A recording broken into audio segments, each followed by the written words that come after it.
बिहार को बिहार का नाम चलेगा, कोई बाहरी नहीं चलाएगा। बिहार चुनाव के नतीजों में आरजेडी को बड़ा झटका लगा है। जनमत सर्वेक्षणों में जहां लालू और राबड़ी के बेटे तेजस्वी को मुख्यमंत्री का सबसे पसंदीदा चेहरा बताया जा रहा था, लेकिन उनके नेतृत्व में महागठबंधन को बहुत बड़ी हार का सामना करना पड़ा है। आरजेडी, कांग्रेस, वीआईपी और वामपंथी दलों के साथ बना महागठबंधन का प्रदर्शन इतना खराब रहा कि वो 40 सीटों का आंकड़ा भी पार नहीं कर पाया। हार इतनी बड़ी थी कि तेजस्वी खुद राघोपुर के पारिवारिक गढ़ में मुश्किल से जीत हासिल कर पाए और ज्यादातर राउंड में बीजेपी के सतीश कुमार से पीछे रहे। राज्य में मतदान से करीब एक हफ्ते पहले महागठबंधन ने युवाओं के बीच तेजस्वी की लोकप्रियता को देखते हुए उन्हें मुख्यमंत्री पद का उम्मीदवार चुना था।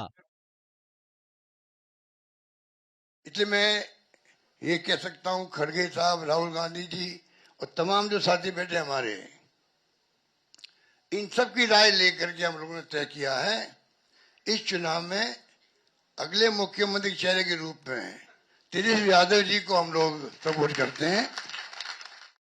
बिहार की सियासत को देखें तो तेजस्वी यादव को लालू यादव की राजनीतिक विरासत का असली उत्तराधिकारी माना जाता रहा है।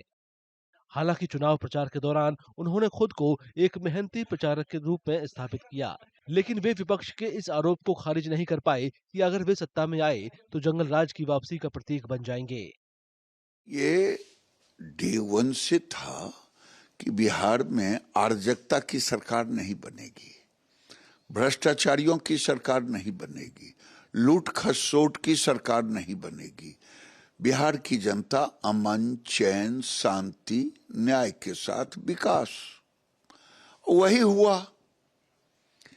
आज का युवा भले ना वो दिन देखा हो, लेकिन उनके घर के बुजुर्ग तो देखा है।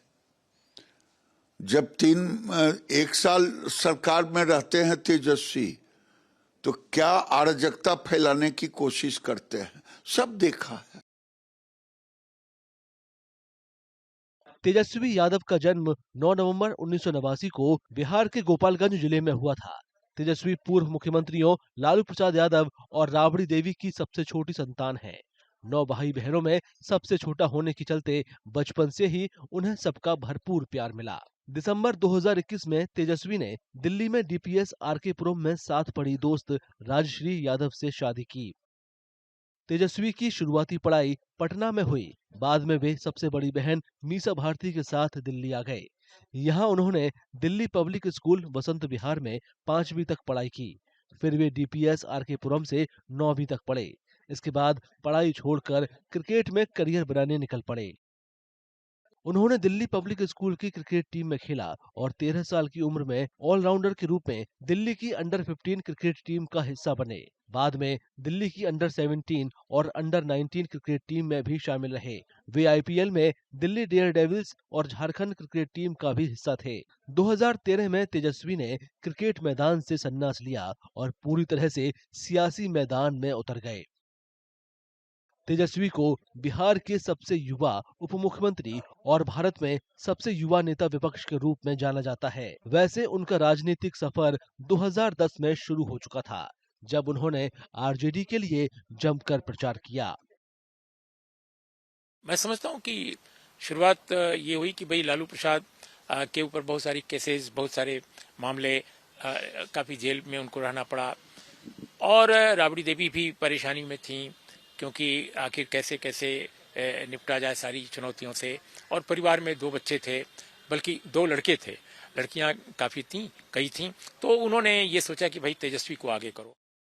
तेजस्वी ने पहली बार 2015 में आरजेडी की टिकट पर लालू का गढ़ माने जाने वाले राघोपुर से चुनाव लड़ा और जीतकर विधानसभा पहुंचे। उस वक्त आरजेडी का नीतीश कुमार की जेडीयू के साथ गठबंधन था। चुनाव में गठबंधन की जीत हुई तो नीतीश मंत्रिमंडल में तेजस्वी को उप मुख्यमंत्री बनाया गया, लेकिन गठबंधन ज्यादा दिन नहीं चला। तेजस्वी यादव पर भ्रष्टाचार के आरोप लगे और नीतीश ने उनसे इस्तीफा मांगा। लेकिन तेजस्वी ने इस्तीफा देने से इनकार कर दिया। इसके बाद नीतीश कुमार ने जुलाई 2017 में गठबंधन तोड़ दिया और बीजेपी के साथ सरकार बना ली। आरजेडी को विपक्ष में बैठना पड़ा और तेजस्वी यादव नेता विपक्ष बने। साल 2018 आते आते तेजस्वी आरजेडी के दमदार नेता और चेहरा बन गए। और अब काफी हद तक प्राधिकार जिसको कहते हैं अथॉरिटी, वो तेजस्वी के पास भी आ गई है। इसलिए आपने देखा इस बार परिवार के किसी भी सदस्य को विधायक का टिकट नहीं मिला, एमएलए का टिकट नहीं मिला। बहुत लोग चाहते थे, ऐसा मैंने सुना है, सिर्फ तेज प्रताप नहीं और भी लोग चाहते थे, लेकिन किसी को नहीं मिला। तो तेज प्रताप पहले ही किनारा हो कट लिए, वो अलग। तो I think Tejashwi is leading now not only Mahagathbandhan but his family also. साल 2020 में आरजेडी और कांग्रेस ने बिहार विधानसभा चुनाव लड़ने के लिए हाथ मिलाया था और तेजस्वी को गठबंधन के मुख्यमंत्री पद के चेहरे के रूप में पेश किया गया था। इस गठबंधन ने 243 विधानसभा क्षेत्रों में से 110 पर जीत हासिल की, जिसमें अकेले आरजेडी ने 75 सीटें जीतकर बिहार विधानसभा में सबसे बड़ी पार्टी बनकर उभरी। इस गठबंधन में 243 विधानसभा क्षेत्रों में से 110 पर जीत हासिल की, जिसमें अकेले आरजेडी 75 सीटें जीतकर बिहार विधानसभा में सबसे बड़ी पार्टी बनकर उभरी। हालांकि वे सरकार नहीं बना सके और तेजस्वी को एक बार फिर नेता विपक्ष के पद से संतोष करना पड़ा। 2022 तक सत्ताधारी जेडीयू बीजेपी गठबंधन में दरार पड़ने लगी और नीतीश कुमार ने सत्ता छोड़कर एक बार फिर आरजेडी के साथ हाथ मिलाने का फैसला किया। नई बिहार सरकार ने 10 अगस्त 2022 को शपथ ली, जिसमें नीतीश कुमार मुख्यमंत्री और तेजस्वी यादव उप मुख्यमंत्री बने। हालांकि उस दौर में भी जेडीयू और आरजेडी में मतभेद होते रहे। अभी तक उनकी इस रूप में पहचान नहीं है कि व्यक्तिगत नेतृत्व के साथ वो सरकार नीतीश जी के समानांतर उनके जैसा या उनके बेहतर चला लेंगे। देखिए, मैं दो चीजों को याद कर सकता हूं। एक तो नीतीश कुमार जी मुख्यमंत्री और Tejashwi Yadav deputy chief minister, उस दौरान दो बड़े काम हुए। एक तो नौकरियों का जो वादा इन लोगों ने किया था, उसको तेजस्वी ने काफी उसमें अहम भूमिका निभाई, बल्कि इनिशिएटिव लिया, एक तरह से कहा जा सकता है। लेकिन सच यह है कि बिहार में नौकरियों के लिए उन्होंने काफी बड़ा काम किया।